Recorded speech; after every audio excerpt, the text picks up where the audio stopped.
Congressman John Lewis, before his passing, wrote, "Democracy is not a state, it is an act." And what he meant was that America's democracy is not guaranteed. It is only as strong as our willingness to fight for it.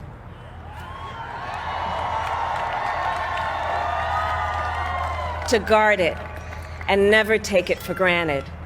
And protecting our democracy takes struggle, it takes sacrifice, but there is joy in it, and there is progress, because we, the people, have the power to build a better future.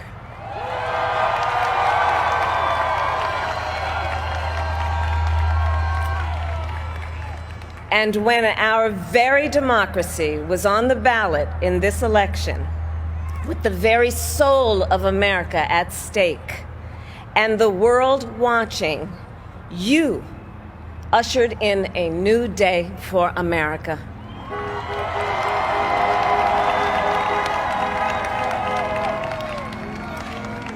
To our campaign staff and volunteers, this extraordinary team, thank you for bringing more people than ever before into the democratic process. And for making this victory possible. To the poll workers and election officials across our country who have worked tirelessly to make sure every vote is counted, our nation owes you a debt of gratitude.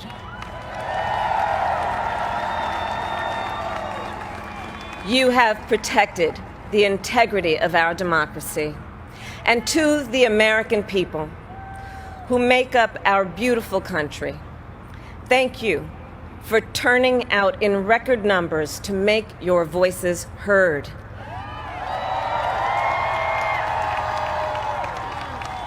And I know times have been challenging, especially the last several months.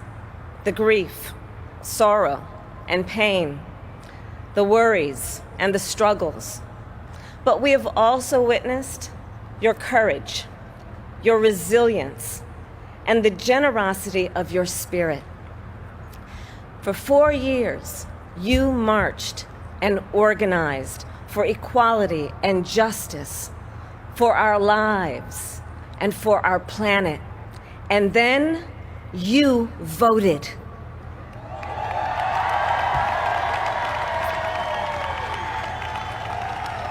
And you delivered a clear message.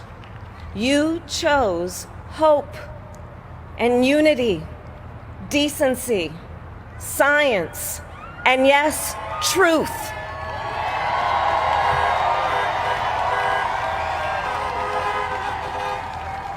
You chose Joe Biden as the next president of the United States of America.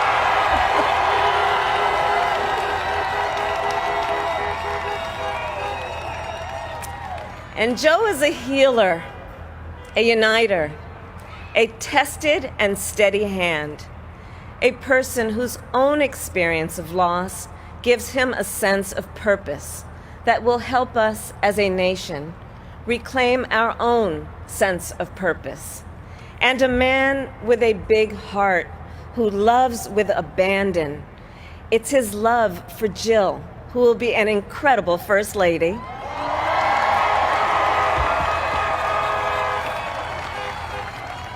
It's his love for Hunter and Ashley and his grandchildren and the entire Biden family.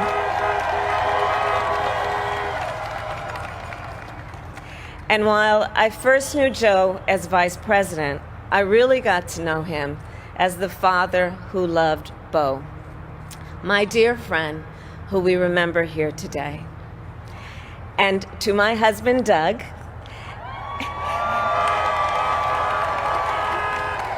and our children, Cole and Ella, and my sister Maya, and our whole family, I love you all more than I can ever express.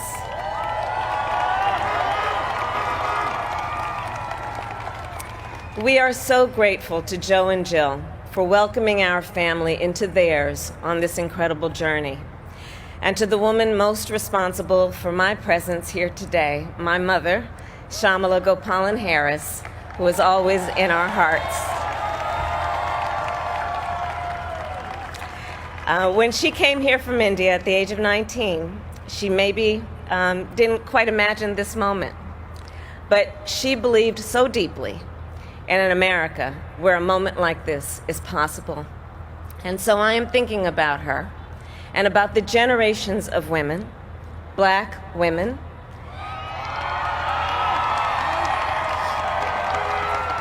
Asian, white, Latina, Native American women, who throughout our nation's history have paved the way for this moment tonight. Women who fought and sacrificed so much for equality and liberty and justice for all, including the Black women who are too often overlooked, but so often prove they are the backbone of our democracy.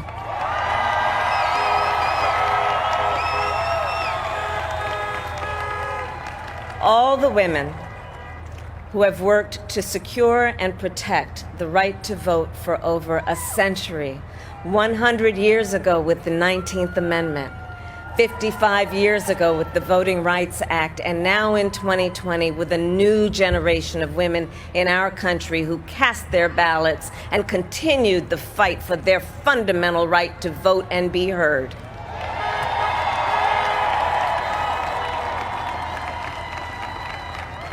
Tonight I reflect on their struggle, their determination, and the strength of their vision to see what can be unburdened by what has been. And I stand on their shoulders. And what a testament it is to Joe's character that he had the audacity to break one of the most substantial barriers that exists in our country and select a woman as his vice president.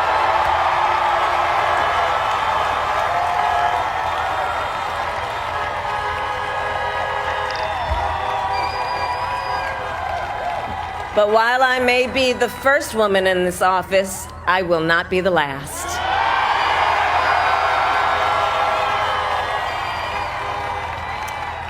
Because every little girl watching tonight sees that this is a country of possibilities. And to the children of our country, regardless of your gender, our country has sent you a clear message.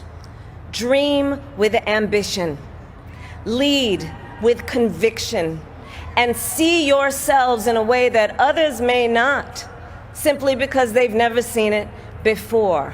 But know that we will applaud you every step of the way.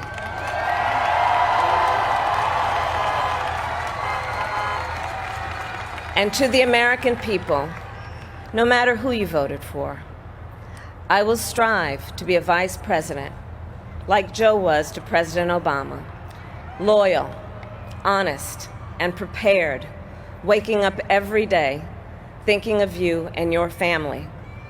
Because now is when the real work begins, the hard work, the necessary work, the good work, the essential work to save lives and beat this epidemic, to rebuild our economy so it works for working people, to root out systemic racism in our justice system and society, to combat the climate crisis, to unite our country and heal the soul of our nation.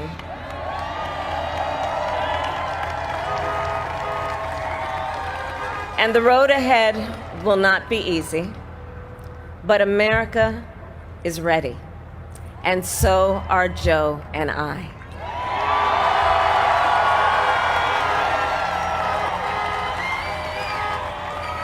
We have elected a president who represents the best in us, a leader the world will respect and our children will look up to, a commander-in-chief who will respect our troops and keep our country safe, and a president for all Americans.